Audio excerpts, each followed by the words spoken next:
우리 서진이가 너무나 멋지게 이발을 했네요. 네, 이발도 했고 우리 양옆에 앉아 계신 우리 사랑하는 가족들을 따뜻한 눈빛으로 하나님께서 당신을 사랑하십니다. 이렇게 인사 나누겠습니다. 하나님께서 당신을 사랑하십니다.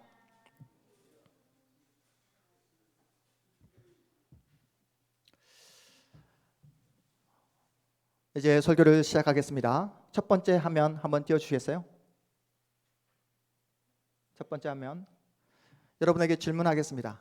행복한 삶을 살아가기 위해서는 내가 좋아하는 것을 선택해야 될까? 아니면 내가 잘하는 것을 선택할 때 행복한 인생을 살아갈 수 있을까? 한번 생각해 보시기 바랍니다. 여러분 어떻게 생각하십니까?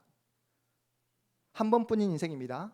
가치 있고 의미 있게 행복하게 근사하게 살아가기 위해서는 내가 좋아하는 것을 선택해야 될까? 아니면 내가 잘하는 것을 선택할 때 행복한 인생을 살아갈 수 있을까? 어떻게 생각하십니까? 우리 김충환 어떻게 질문 잘못했어요? 네, 네. 아, 둘 다 선택해야 된다. 행복한 인생을 살아가기 전제 조건이 행복한 인생을 살아가기 위해서는 내가 좋아하는 것, 내가 잘하는 것 사이에서 어떤 것을 선택할 때 나의 한 번뿐인 인생을 행복하게 잘 살게 잘 사는 인생을 살아갈 수 있을까라는 질문입니다. 네, 우리 이한이는 어떻게 생각하세요? 잘하면 좋아할 수밖에 없기 때문에 잘하면 좋아하는 것을 선택할 수 있다. 네. 또 네, 그렇게 생각할 수 있겠죠. 우리 가람사님 어떻게 생각하십니까? 지금까지 어떻게 인생을 선택하며 인생이라는 선택의 연속이라고 했는데 가람사님은 지금까지 선택할 때 내가 잘하는 것을 선택해 오셨습니까? 아니면 내가 좋아하는 것을 선택해 오셨습니까? 잘하는 게 별로 없어서 좋아하는 걸 선택하셨다?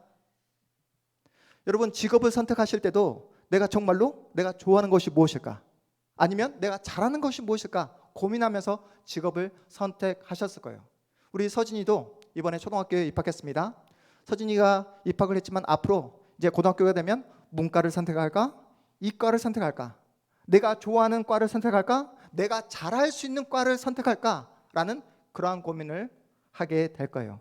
내가 좋아하는 것과 내가 잘하는 것 사이에 무엇을 선택해야지만 한 번뿐인 인생을 의미 있게 가치 있게 멋지게 살아갈 수 있을까라는 고민을 해보셨을 것입니다. 그렇다면 오늘 우리가 살펴보고 있는 우리 예수님 한 번뿐인 인생을 예수님도 좋아하는 것을 선택하며 살아가셨을까요? 아니면 예수님께서 진짜로 잘하실 수 있는 것을 선택하며 살아가셨을까요? 한번 생각해 보시기 바랍니다. 여러분은 여러분이 마주하는 현실, 여러분이 아침에 눈을 뜨면 마주하는 상황들이 만족스럽습니까? 만족스럽지 않아요?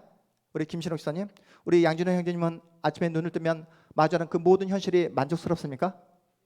아니에요. 너무나 당연하게 아니에요. 네, 여러분 매일매일 만나는 우리 가람사님 매일매일 만나는 남편 굉장히 사랑스럽고 만족스럽죠? 아니에요?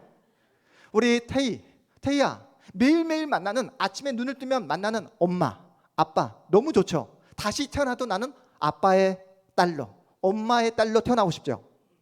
그렇죠? 한 번도 그런 생각이 흔들린 적이 없죠?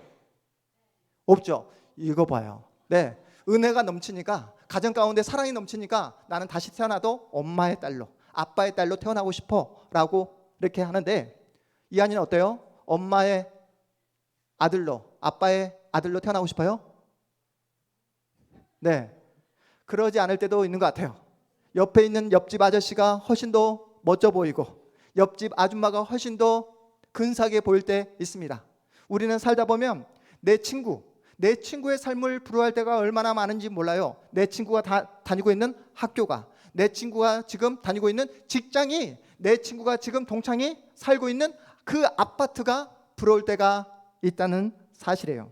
그래서 인간의 뇌를 연구하는 뇌과학자가 사람들에게 사실 아까 했던 그 질문을 했던 그 뇌과학자, 심리학자가 이렇게 질문을 던집니다. 당신이 잘 들어보세요. 당신이 앞으로 사는 동안 계속해서 꿈을 꾸며 당신의 삶을 얼마든지 당신의 마음대로 선택할 수 있다면 어떠한 인생을 선택하겠습니까? 라는 질문을 상담을 하는 사람들에게 질문을 하나하나 던졌다고 해요. 그래서 저도 여러분에게 동일한 질문을 던지고 싶습니다. 여러분이 매일매일 꿈을 꾸며 또 그 꿈 속에서 여러분의 인생을 여러분 마음대로 선택할 수 있다고 한다면 여러분은 어떠한 인생을 선택하며 하루하루를 살아가시겠습니까? 이 네 과학자의 설문에 참여한 대부분의 사람들은 내가 꿈꾼 대로 살 수만 있다면 매일매일 호텔식 뷔페에서 차려진 그 아침을 먹겠다고, 누가 그런 말을 하더라고요. 가장 맛있는 밥은 남이 해준 밥이라고. 매일매일 호텔식 뷔페에서 아침을 먹고, 그리고 오늘은 벤츠를 타고, 내일은 BMW를 타고, 다음 날에는 포르쉐를 타고, 그런 부유한 삶을 살아갈 수 있는 현실을 선택하겠다고, 한마디로 일을 하지 않고 힘들게 직장 출근하지 않고 매일매일 먹고 놀 수 있는 그러한 인생을 선택하겠다는 사람들이 대부분이었다고 합니다. 그러자 이 뇌과학자가, 이 전문 상담자가 이렇게 말을 했다고 해요. 호텔식 뷔페도 매일 똑같은 음식이 계속해서 일주일 동안 반복돼서 먹게 되면 뭐 하게 된다고요? 질리게 된다고. 매일매일 똑같은 상황과 환경 속에서 멋진 자동차라 할지라도 시간이 좀 지나게 되면 질리게 될 거라고. 매일 먹고 노는 것도 시간이 지나면 무료함에 빠질 수밖에 없다라고 이렇게 말을 했다고 합니다. 이어서 이 뇌과학자가 이런 말을 합니다. 여러분은 무료한 삶을 포기하고 전혀 예측이 불가능한 일들을 찾아 나설 것입니다. 위험하고 언제든지 위기가 찾아올 수 있는 그러한 상황을 여러분을 선택할 것입니다. 여러분이 꿈을 꾸며 자신의 인생을 선택하게 될 때에 여러분이 결정하는 마지막 선택은 내일 나에게 무슨 일이 일어날지 모르는 미지의 세계, 모험을 즐길 수 있는 불확실한 세계를 선택하게 될 것입니다. 그것도 어떻게? 자발적으로. 그리고 마지막에 이 뇌과학자가 하는 말이 뭐냐면, 당신은 아마도 현재 당신이 살고 있는 불확실한 지금의 삶을 선택하게 될 것입니다 라는 그러한 이야기를 제가 읽게 되었습니다. 이 뇌과학자의 말에 저는 전적으로 동의가 되더라고요. 여러분, 우리가 감사할 수 있는 이유가 무엇입니까? 고통이 있고 고난이 있기 때문에 우리는 감사할 수 있는 거잖아요. 매일매일 호텔 뷔페에서 아침 조식을 먹게 된다면 여러분 감사할 수 있겠습니까? 결핍이 있어야지 우리는 감사할 수 있다는 거예요. 5월 1일은 무슨 날이었죠? 메이데이, 노동절이었습니다. 그래서 노동을 하는 분들은 그날 쉬셨어요.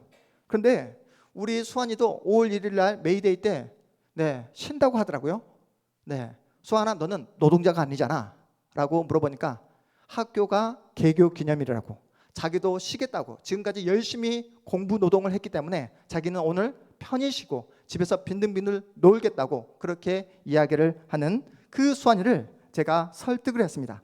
수환이가 컵라면에 약하거든요. 수환아, 아빠랑 우리 무봉산 정상에 올라가서 컵라면 함께 먹지 않을래? 라고 하니까 갑자기 자고 있던 우리 수환이가 벌떡 일어나더니 자기 스스로 자발적으로 옷을 갈아입고 제 손을 붙잡고 무봉산으로 가게 되었습니다. 무봉산에 올라갔는데 갑자기 그날 뭐가 내렸죠? 우박처럼 비가 막 엄청나게 떨어지는 거예요. 무봉산 준토까지 올라갔다가 더 올라갈까 말까 고민하는데 천둥 번개까지 치는 모습을 본 순간 내려가야 되겠다 해서 수환이 손을 붙잡고 다시 내려오게 되었습니다. 무봉산 정상에서 컵라면 먹지 못했지만 집에 와서 컵라면을 우리 수환이가 먹는데 너무나 맛있게 먹더라고요. 여러분, 수환이가 집에서 빈둥빈둥 놀다가 아무것도 하지 않은 채 컵라면을 먹었다면 이렇게 맛나게 컵라면을 먹을 수 있었을까요? 비를 맞는 고통이 없었다면, 전혀 예측할 수 없는 상황을 맞닥뜨리지 않았다면 컵라면을 이토록 맛나게 먹을 수 없었을 것입니다. 다시 말해, 고통이 없다면 감사를 느낄 수 없다는 거예요. 고통과 쾌락, 고난과 감사는 동전의 양면처럼 함께 붙어 다니는 것입니다. 예를 들어서 여러분, 별로 가진 게 없는 사람은 잃을 게 없어서 상대적으로 뭔가 잃어도 상대적으로 큰 고통을 느끼지 않는다고 합니다. 심리학자들이 말을 하기를. 반면에 무언가를 많이 가지고 소유한 사람일수록 그것들을 누리다가 빼앗기게 되는 순간 더 큰 절망과 더 큰 이루 말할 수 없는 정신적인 충격을 얻게 된다는 이야기를 제가 책을 통해 읽게 되었습니다. 대표적인 예가 구약 성경에 나오는 누구죠? 동방에서 최고의 부자였던 한 사람이 하루아침에 모든 재산을 다 빼앗겨버리고 자신에게 있었던 10명의 자녀 또한 하루아침에 다 죽임을 당하는 이루 말할 수 없는 고난과 고통의 대표자 누구였죠? 욥이 있습니다. 욥은 당시 동방의 의인이었고 부자였습니다. 여러분, 재산을 잃은 것도 힘든데 자신이 사랑했던, 자신의 생명이라고 여겼던 10명의 자녀가 그것도 하루아침에 같은 날에 다 죽임을 당한다 했을 때 그 마음이 오죽했겠습니까? 거기다가 엎친 데 덮친 격으로 욥의 몸은 머리부터 발끝까지 독한 피부병으로 만신창이가 되고 말았습니다. 욥은 동방의 의인이라 불릴 정도로 하나님 앞에서 신실하게 정직하게 하나님을 예배하는 그런 사람이었습니다. 이웃들을 섬기며 이웃들에게 뭔가 선한 영향력을 끼쳤던 그런 하나님의 사람이었어요. 정결한 삶을 살기에 몸부림쳤던 그런 사람이었습니다. 욥은 자신이 이러한 고난을 당하는 이유를 도저히 자신의 머리로 이성적으로 이해가 되지 않았어요. 고난 앞에서 절망합니다. 이런 상황 속에서 끝까지 자기 편을 들어주고 자기 옆에서 자기를 지지해 줄 거라 믿었던 아내가 욥에게 뭐라고 하고 떠나가 버립니까? 당신이 믿는 하나님을 저주하고 그냥 떠나라고, 믿음에서 떠나라고 그렇게 욥을 향해 저주를 퍼붓으며 욥의 아내는 욥을 떠나버립니다. 욥이 처한 고난을 함께 공감해주고 위로해 줘야 될 욥의 세 친구는 욥이 고난을 당하는 이유를 뭐라고 말을 하죠? 네가 하나님 앞에서 죄를 범했기 때문에 이러한 고난을 당하고 있는 거야 라고 하면서 욥을 정죄합니다. 우리는 욥의 고난을 보면서 왜 의인이 고난을 받아야 하는가라는 그런 질문을 던지게 됩니다.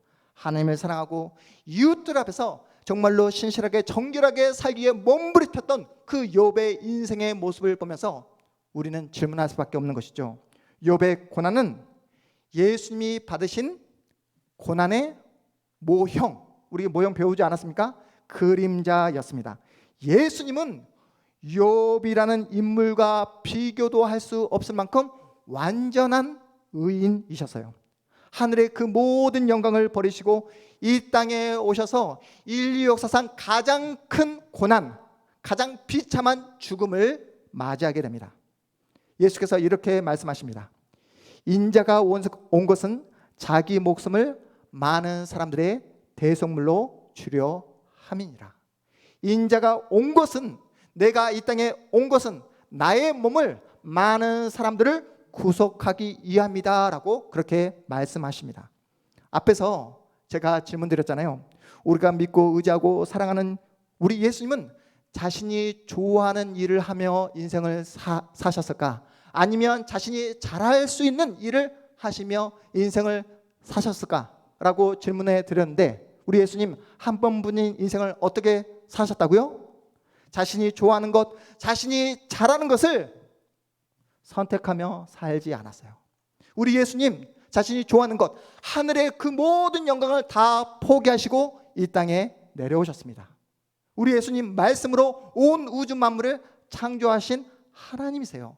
그 하나님께서, 온 우주 만물을 창조하신 그 창조주 하나님이신 예수께서 이 땅에 뭐 하기 위해?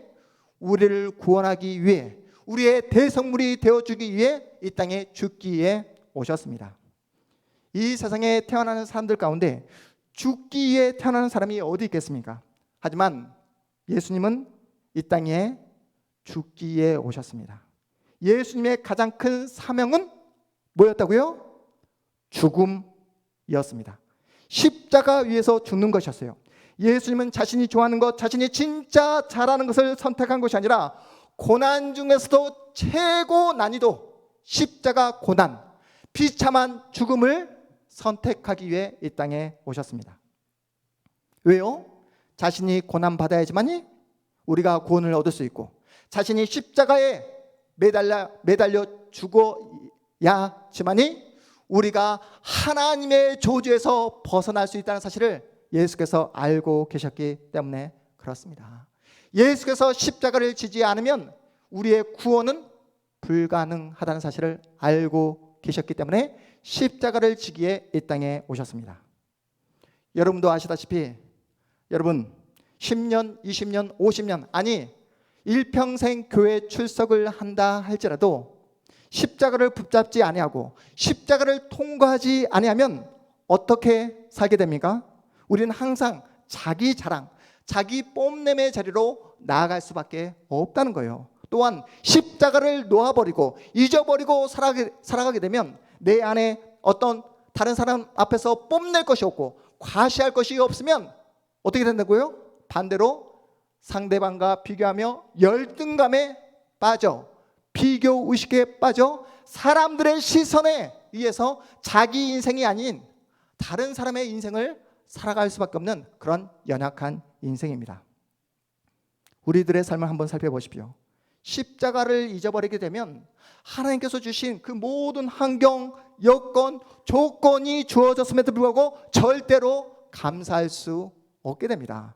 하지만 반대로 아무리 힘들고 어렵고 눈물이 나는 상황이 나에게 닥친다 할지라도 십자가를 바라보고 십자가를 의지하고 십자가를 통과해서 나의 상황과 나의 모든 조건들을 바라보게 되면 나의 눈이, 우리의 해석의 영역이 완전히 바뀔 수 있다는 사실이에요. 하나님께서 나를 불러주셨구나. 하나님께서 나를 하나님의 복된 자녀로 불러주셨구나. 나를 사명자로 불러주셨구나 라는 사실을 무엇을 통과하면? 십자가를 통과할 때만 우리가 확인할 수 있습니다. 현대 뇌과학자들은 인간의 기쁨, 인간의 쾌락을 어떤 호르몬이 관장한다는 사실을 발견했을까요? 도파민이라는 호르몬이 인간의 쾌락, 인간의 기쁨을 관장한다는 사실을 확인하게 되었습니다. 여러분, 호텔 뷔페를 매일매일 먹는다 했을 때 어제와 똑같은 도파민이 분비되지 않는 이유를 아시겠죠? 인간이란 존재는 반복되면, 자신이 어제 경험했던 것들을 또다시 경험하게 되면 똑같은 양의 도파민이 절대로 분비되지 않는다는 거예요. 그래서 아무리 좋은 차를 탄다 할지라도 시간이 지나면 질릴 수밖에 없다는 겁니다. 그래서 여러분, 마약 중독자들이 점점 더 많은 양의 마약, 더 강력한 마약을 요구하는 이유가 뭐라고요? 어제와 동일한 그 양의 도파민을 경험하기 위해서는 어제보다 더 많은 양의 마약, 어제보다 더 강력한 마약을 요구하기 때문에 더욱더 중독에 빠질 수밖에 없다는 사실이에요. 그래서 여러분, 행복한 삶을 살아가기 위한 해결책을 최근 뇌과학자들이 심리학자들이 하는, 일관되게 하는 해결책이 무엇인지 아십니까? 뇌를 연구하는 뇌 과학자들이, 인간의 정신세계를 탐구하는 그 심리학자들이 예수를 믿지 않음에도 불구하고 그들이 이구동성으로 말하는 인간이 행복하게 살아갈 수 있는 그 비결, 해결책은 기쁨과 쾌락을 추구하는 삶을 멈추고, 기쁨과 쾌락을 추구하는 그 삶을 멈추고 고난과 고통을 스스로 자발적으로 선택할 때 인간은 행복한 삶을 살아갈 수 있다라고 이야기하더라고요. 여러분 이해가 되십니까?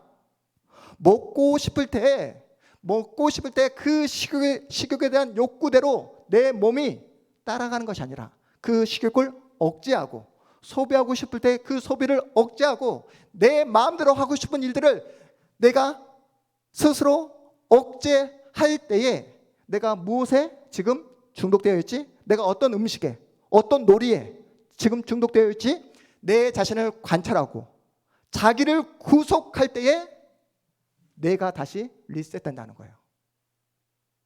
그래서 더 유익하고 가치 있고 의미 있는 인생을 살아가기 위해서는 무엇을 해야 된다? 자기 억제, 자기 컨트롤, 자기 구속, 스스로 고난과 고통을 선택해야 된다는 이야기를 듣게 되었습니다. 요즘 여러분 아시겠지만 러닝 인구가 굉장히 늘어나고 있어요. 여러분 집에서 편하게 누워서 TV 보면서 그냥 과자 먹으면 얼마나 편합니까? 하지만 밖에 나가서 뛰는 거 힘들어요. 어려워요. 그런데 뛰면 뛸수록 내 몸은 건강해지고 혈액은 더욱더 빠르게 뛰고 내 정신은 더욱더 건강해질 수 있다는 거예요. 우리 모두는 행복한 삶을 꿈꾸고 기대합니다. 행복한 순간만을 기억하고 싶어 해요. 하지만 부인할 수 없는 우리의 현실은 어떤 현실입니까? 힘들고 어렵고 답답하고 이해할 수 없는 일들을 우리는 인생을 살아가면서 너무나 자주 마주하게 됩니다. 예기치 않은 어려움과 막막함이 찾아올 때가 얼마나 많은지 몰라요. 사방이 다 꽉 막혀 있는 것처럼 사방이 나를 다 포위하고 있고 공격하고 있는 듯한 그러한 상황과 조건들을 맞이할 때가 얼마나 많은지 모릅니다. 다시 말해 우리의 인간의 인생은 고난을 제하고는 우리의 인생을 설명할 수 없다는 거예요. 기쁨과 행복과 나의 어떤 즐거움만으로 인생이 살아가지지 않는다는 사실입니다. 그렇게 절망적인 상황 속에서도 나를 위해 이 땅에 오신 예수 그리스도, 나를 위해 십자가를 지신 그 예수 그리스도를 붙잡으면 그 극심한 고난과 고통과 절망의 순간 속에서도 다시 하늘을 바라보며 소망을 바라볼 수 있다라고 성경이 우리에게 말씀하고 있습니다. 지금 이 시간 우리 양옆에 앉아 계신 우리 사랑하는 가족들의 우리 얼굴 한번 바라볼까요? 어떻게 보입니까? 네. 얼굴을 바라보니까 우리 양진호 형제님, 우리 가람사님 얼굴을 바라보니까 어떤 마음이 드십니까? 네. 기쁨이 있고, 너무나 예뻐 보입니다. 너무나 잘생겨 보입니다. 이렇게 말할 때는 우리 가운데 은혜가 있을 때, 십자가를 바라보고 십자가를 통과하고 십자가를 의지하게 되면 여러분 모든 것이 다 예뻐 보이는 거예요. 하지만 십자가 은혜가 사라지고 나면, 십자가를 놓치게 되면 동일한 사람인데 어떻게 보인다고요? 내 안에 있는 들보는 보지 못하고 상대방에 있는 작은 티에 주목할 수밖에 없는 존재가 바로 우리 인간입니다. 십자가 은혜가 없었다면 우리는 하나님의 은혜를 깨닫지 못했을 거예요. 십자가 은혜가 없었다면 우리는 지금도 여전히 죄만 생각하고 죄만 짓는 그런 비참한 존재로 살아갔을 것입니다. 하지만 주님의 십자가 은혜로 이 자리에 앉아있는 우리 모두는 이렇게 믿음으로 고백하고 있는 거예요. 본디오 빌라도에게 고난을 받으사 십자가에 못 박혀 죽으시고. 한번 볼까요? 우리 함께 읽어보겠습니다. 시작. 본디오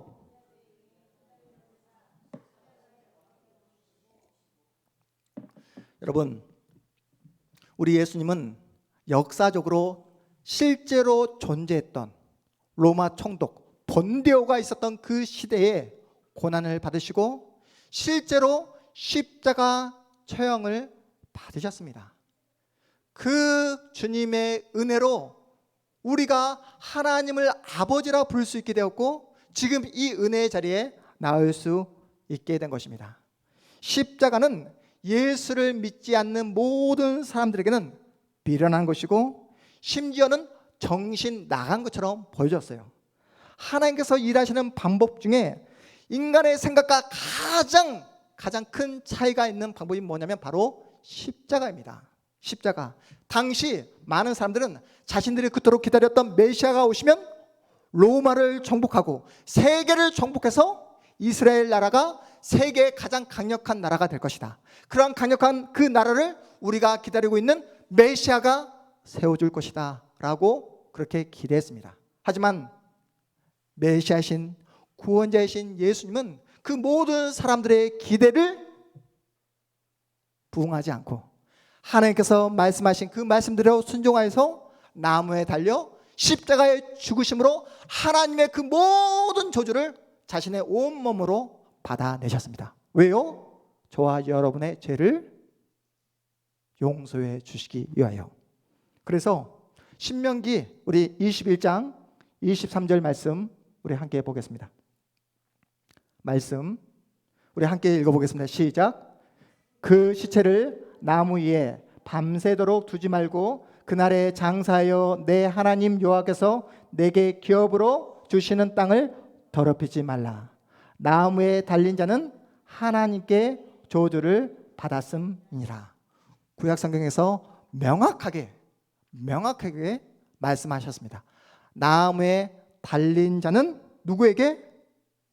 하나님께 저주를 받은 자라고 말씀하고 있는 거예요. 예수께서 십자가에 못 박혀 돌아가심으로 하나님께서 인간에게 벌하신 그 모든 저주를 예수께서 홀로 다 감당하십니다. 그 십자가의 그 고통과 고난과 그 주님의 십자가의 죽음이 없었다면 우리는 하나님께 용서를 받을 수 없는 영원한 저주를 받을 수밖에 없는 그런 존재였다는 사실이에요. 그렇게 여러분 십자가를 통과해야지만이 우리는 영원한 죄의 문제를 해결받을 수 있고 십자가를 통과해야지만이 하나님의 용서의 은혜를 경험할 수 있으며 십자가를 통과해야지만이 우리는 생명과 진리와 거룩이 무엇인지 알 수 있는 영적인 눈이 띄어지게 되는 것입니다.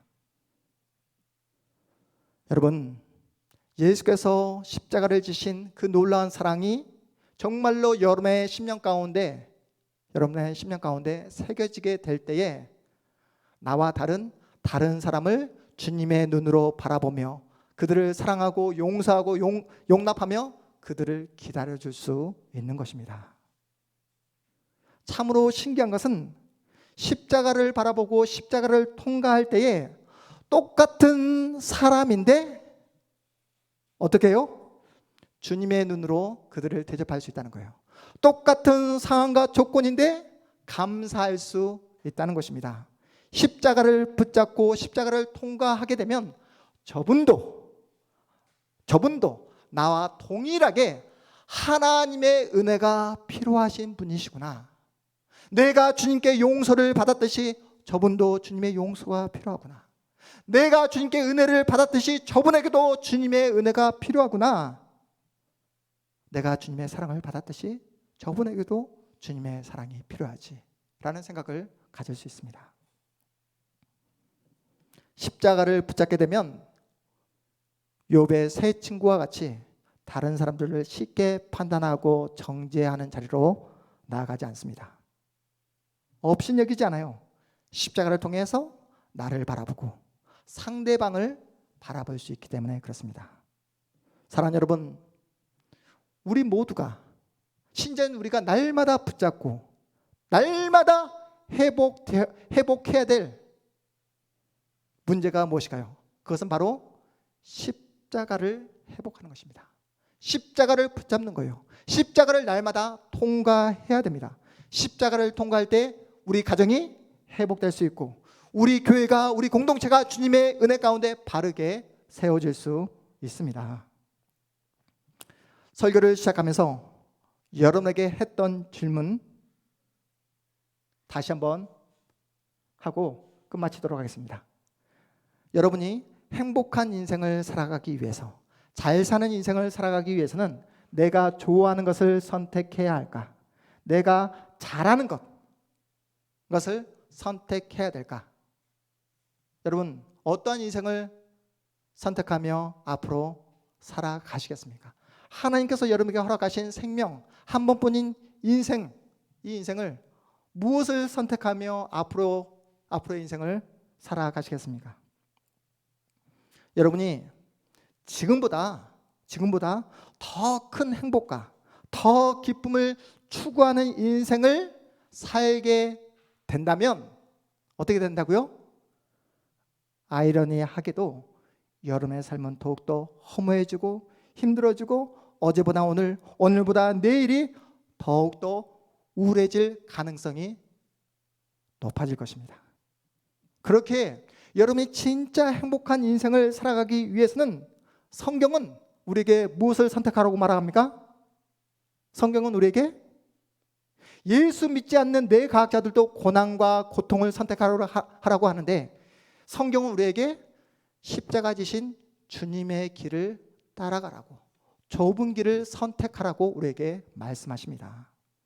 여러분은 지금도 고통의 시간을 감내하며 엄마의 역할, 아빠의 역할을 감내하고 계시지 않습니까? 힘들고 어렵고 사람들이 나를 알아주지 않는다 할지라도, 나를 조롱하고 무시해도 주님께서 가라하신 믿음의 길을 오늘 또 묵묵히 걸어가고 계시잖아요. 하나님은 여러분의 마음의 중심을 보고 계십니다. 누가 보지 않더라도, 누가 나를 알아주지 않더라도 주님께서 허락하신 십자가를 바라보고 좁은 길을 걸어가는 우리 동탄한마음교회 모든 성도들 되어주시기를 주님의 이름으로 축복합니다. 여러분이 십자가를 선택하고 주님이 걸어가셨던 그 좁은 길을 선택할 때만이 지금은 불확실해 보이지만 그 불확실이 확실로 변화될 것이고, 지금은 실패처럼 느껴졌던 그 모든 내 인생이 주님 앞에서 승리로 변화될 것이며, 여러분이 지금 주님 앞에서 하고 있는 그 모든 헌신과 모든 충성은 하나님의 나라에서 빛나는 면류관으로 바뀌어질 것입니다. 이러한 믿음과 이러한 소망을 가지고 나를 위해 십자가 지신 우리 예수 그리스도, 나를 위해 그 십자가 고난을 이겨내신 그 예수 그리스도를 날마다 바라보고 의지하고 통감으로 참된 믿음의 길을 걸어가시는, 그래서 주 안에서 참된 기쁨과 참된 행복을 누리시는 우리 동탄한마음교회 모든 성도들 되어주시기를 주님의 이름으로 축복합니다. 우리 모두 자리에서 일어나겠습니다.